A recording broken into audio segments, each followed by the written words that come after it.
शहर क्या शहर मुसलमान हुआ फिरता है।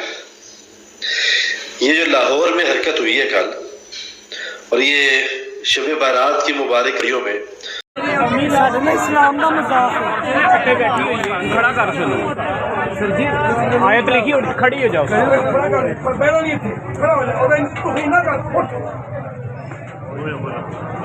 साडे इस्लाम का मजाक है यार, ये ना इसको कह दो कि कमीज से उतार।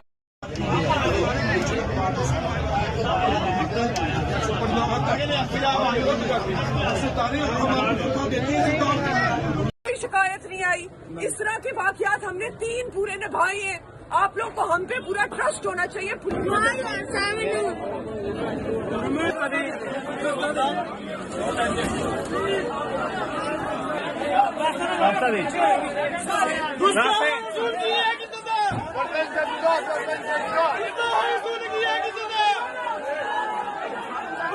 एक साल से बिस्मिल्लाहिर्रहमानिर्रहीम। मेरा नाम सईदा शरबानो नकवी है। मैं एसपी गुलबर्ग हूँ। मेरे साथ खड़े हुए एसएचओ इशरा बिलाल।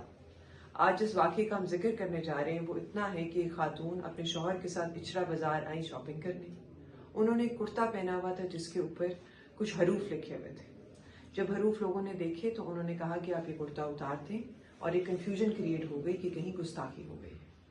उस चीज़ को जब हमने आगे प्रूव किया तो जो चीज़ सामने आती है, जो हकायक सामने आते हैं, उनके मुतालिक आपको नदीम भी बताएंगे जो मौके पे उस दिन मौजूद थे, उस टाइम पे मौजूद थे। आज 1 बजे के करीब ये वक़ुआ पेश आया, और उसके बाद वो खातून भी माजरत करेंगी कि क्या हुआ और क्या उनकी नीयत थी, उसके मुतालिक भी बात करेंगी। जी, ये बेटी से बात हुई थी मेरी, और इससे कोई गलती हुई है, लेकिन वो लफाज ठीक थे। वैसे डिजाइनिंग उसकी बनी हुई थी, लेकिन लोगों ने देखा कि ये खराबी का बाइस बन रहा है, तो ये बहन आई। उन्होंने कहा ये आइंदा की बात है, सलवास नहीं पहनेंगे, तो ये ने माफ कर दिया गया। अस्सलाम वालेकुम। मैं इचरा बाजार गई और मैंने ये जो कुर्ता पहना था ये मैंने डिजाइन समझ के लिया है। मुझे नहीं पता था उस पर कुछ इस तरह का लिखा है जिससे लोग ये समझेंगे कि ये शायद कोई अरबी लिखी है, और मेरी ऐसी कोई नियत नहीं थी, और ये जो भी हुआ लाइल्मी में हुआ है। लेकिन मैं फिर भी माफी मांगती हूँ। कुरान, सुन्नत और नाउज़बिल्लाह, हम सोच भी नहीं सकते मुसलमान होकर कि हम गुस्ताखी करेंगे या गुस्ताखी रसूल करेंगे। मैं अहले सुन्नत से बिलोंग करती हूँ, और मेरे ससुर हाफ़िज़े कुरान है। मैं खुद, हम लोग दीनी घराने से हमारा ताल्लुक है, और मेरी ऐसी कोई नियत नहीं थी। और मैंने ये जो भी हुआ ये लाइल्मी से हुआ, लेकिन मैं फिर भी माजरत करती हूँ और आइंदा ऐसा कभी नहीं होगा। जो दुनिया के अजीम तरीन मुसलमान है, पाकिस्तानी मुसलमान, ये बहुत बड़ी सादत से महरूम रह गए ना, एक कत्ल से महरूम रह गए ना। कोई शर्म, कोई हया होती है, ठीक है। एक औरत, अव्वल उसकी भी बदबख्ती है, जिस माशरे का जो इंटेलेक्चुअल लेवल है, जहां पे यहाँ पे इसके लीडरों ने, इसके मौलवियों ने इसको जहां पे रखा है, तो उसके मुताबिक तुम भी अपना उठना बैठना करो ना भाई। तुमने एक अरबी जुबान वाला एक लिबास पहन लिया, और यहाँ पे माशाल्लाह नॉलेज का ये इल्म है कि सियासतदानों ने, रवायती सियासतदानों ने अवाम को गुलाम बना के रखा है, और रवायती मौलवियों ने अवाम को जाहिल रखा हुआ है, ठीक है ना। इन्होंने आज तक इतनी तरबियत नहीं दी है कि नमाज को तजुर्बे के साथ लोगों को समझा दें। इतनी तरबियत नहीं दी है कि लोगों की हौसला अफजाई करें कि कुरान मजीद को तर्जुमे के साथ पढ़ना शुरू करो। नहीं, अपनी अथॉरिटी अपने हाथ में रखनी है ना किसी को नमाज जनाजा सिखानी है, ना नमाज तर्जुमे के साथ सिखानी है, ना ही कुरान पाक तर्जुमे से पढ़ने की किसी को हिदायत करनी है, ताकि अपना एक सिक्का जमा रहे, अपनी एक अथॉरिटी कायम रहे साहिब इल्म होने की, ठीक है। उसके लिबास पे लिखा हुआ है, हर बंदा इसको बोल रहा है हलवा हलवा, हलवा नहीं लिखा हुआ। हलवा उर्दू में कहते हैं, ये अरबी के लफ्ज है, इसको बोलते हैं हलवा। हलवा खूबसूरत, मीठा, स्वीट, प्यारा, ठीक है। जस्ट ये लिखा हुआ है। और जनाब वो किस्मत की मारी हुई जनाब वहां पे कहीं पे बैठी हुई है जनाब, तो मजबा पहुंच गया उसको मारने के लिए जनाब। इसने कुरानी आयात की बेहुरमती की है। तो कोई अकल को हाथ मारो यार, कोई अकल को हाथ मारो। तुम्हारी ऐसी एक हरकत से पहले जैसे वो श्रीलंकन इंजीनियर को मारा था, एक हरकत से पूरी दुनिया में पाकिस्तान की जो इज्जत के झंडे लहराते हैं ना, और सबसे पहले फिर दूसरे कई मुल्क जो है वीजों पे पाबंदी लगाते हैं पाकिस्तानियों की। पहले कहते हैं, पहले इनकी पूरी इंटेलिजेंस क्लियरेंस लो इन लोगों की कि ये वाकई इनका मेंटल लेवल ठीक है किसी मुल्क का वीजा देने से पहले, ये लोग एक नॉर्मल माकूल लोगों की तरह कहीं पे काम करने के लायक हैं या ये चलते फिरते जानवर हैं। ठीक है, हलवा स्वीट प्यारा ये लिखा हुआ उसके ऊपर, और पहुंच गया उसको मारने के लिए ना। जिस तरह एक एसएचओ के बारे में कहा जाता है ना कि किसी इलाके में एक जराइम हो तो एसएचओ से पूछा जाना चाहिए, इसी तरह मजहबी शिद्दत पसंदी या जहालत जहां पे हो ना, उस इलाके के इमाम मस्जिद को पूछना चाहिए, उस इलाके के मौलवी को पूछना चाहिए, जिसके पास दिन के 5 वक्त एक मौका होता है लोगों को प्रीच करने का, तबलीग करने का, दिन के 5 वक्त और बतौर खास जुम्मे के दिन, जिसके पास माइक होता है एक कम्युनिटी को गाइड करने का। खुदा रहा है लोगों को गाइड करो, तुम सब लोग इसमें इस जहालत में के जिम्मेदार हो अवाम को जाल रखने में। अब कल को कहीं पे बैतुल खला लिखा होगा तो जाकर दीवार को चूमना चाटना शुरू कर दोगे क्या? अरबी में गाने भी होते हैं, अरबी में गालियां भी होती हैं, अरबी में वाहियातियां भी होती हैं।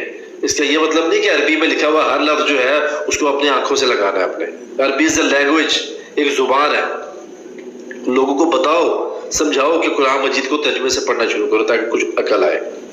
ठीक है, और सबसे बड़ा मजहब की खिदमत पता क्या है, और इश्क़ रसूल सबसे बड़ा क्या है कि अपने अपने इलाकों में अपने अपनी गली मोहल्ले की पहले जिम्मेदारी उठाओ। लोगों को ये बताओ अगर तुम्हारी नालियां गंदी है ना, तुम्हारी गलियां कचरे से भरी हुई हैं, तो इश्क़ रसूल का पहला तकाजा यह है कि सफाई नसीफ़े माल की तरफ जाओ। अगर तुम्हारे घर के लाउड स्पीकर से, तुम्हारे घर की मौसीकी से, तुम्हारे नौजवानों के छतों पे चढ़ के कबूतरों को देखने से अगर पड़ोसी की बहू बेटी बहनों के पर्दे की या प्राइवेसी खराब हो रही है ना, तो यहाँ पे आके इश्क़ रसूल की हदूद शुरू होती है। पड़ोसी का हकूक़ का ख्याल रखना। अगर आपके गली मोहल्ले में कोई दुकान वाले का तराजू सही नहीं है ना, उसका मीज़ान ठीक नहीं है, उसमें फ़र्क है, तो यहाँ पे इश्क़ रसूल बनता है कि उसको तबलीग करना। कोई दूध बेचने वाला अगर दूध में मिलावट कर रहा है, इन चीज़ों को पहले कंट्रोल करो। अपने अपने गली मोहल्ले में इन चीज़ों को कंट्रोल करोगे ना तो पूरा माशरा बेहतर हो जाएगा, बजाय इसके कि पागलों की तरह दौड़ के पीछे पड़ियो मारने के लिए। कोई फर्क नहीं है। वो जो पीके मूवी में इंडिया में इंतहा पसंद हिंदू दिखाए गए थे ना, उनमें और हमारे में कोई ज्यादा फर्क नहीं है। वो भगवान के नाम पे वही हरकतें कर रहे हैं, हम लोग इश्क के नाम पे वही हरकतें कर रहे हैं। अकल समझना उधर है ना इधर है। और मजीद सितम वाला सितम ये, मैंने वो वीडियो देखी है, उसी खातून को उसके सज्जे खब्बे हमारे दोस्त मजहबी पंडित बैठे हुए हैं जो उसको डिक्टेट कर रहे हैं, अब ये बोलो, अब ये बोलो, अब बोलो मैं माफी मांगती हूँ, बोलो मैं अहले सुन्नत से हूँ, मेरा फलां भी हाफिज है, खानदान में फलां भी हाफिज है, आइंदा से मैं नहीं करूंगी। कोई शर्म करो। अगर ईमान है ना तो इस बीबी से माफी अगर 20% से मंगवानी है ना तो 80% उस मजमे से मंगवाओ जिस मजमे ने ये जहालत का सबूत दिया है, और खुद माफी मांगो। उस मजमे को जायल रखने में तुम रवायती मौलवियों का हिस्सा है, जो तकरीरों में जिनके गला फाड़ तकरीरें होती हैं, लॉजिक नहीं होती है। माफी तुम लोग मांगो माशरे से, उस जाहिल माशरे से माफी मंगाओ जो कसाब बने फिर रहे हैं, जो कसाई बने फिर रहे हैं। नबी पाक से सबके जो दीन है ना, वो रहमतुल लिल आलमीन का दीन है। उसकी मिसालें, उसके पैराए कुछ और हैं।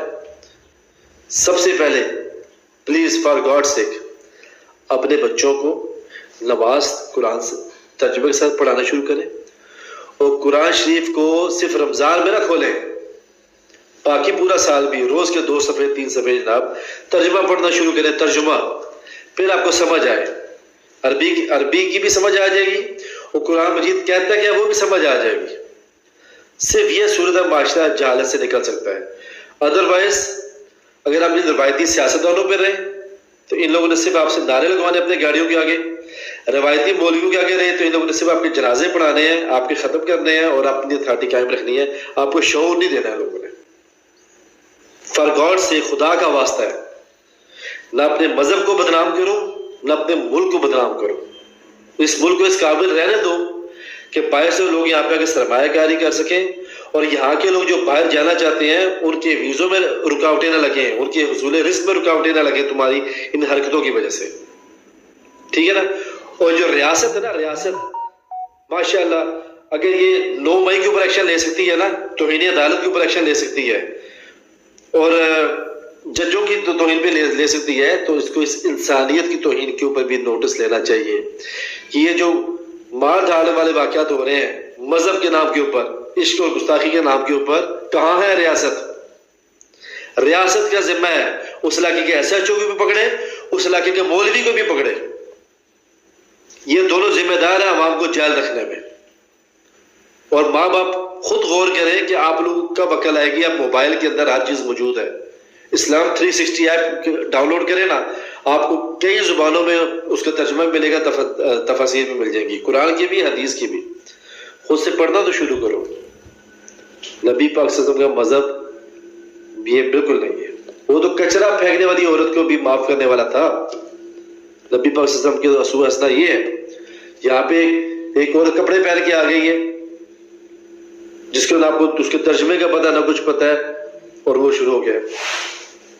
और उस औरत से सिर्फ इतना ही रिक्वेस्ट है, आपने कुछ गलत नहीं किया जो आप माफिया मांगते फिर रही है, लेकिन एटलीस्ट जिस लेवल का माशरा है ना, जितना इसको तैयार किया गया है उसकी नॉर्म्स को समझे।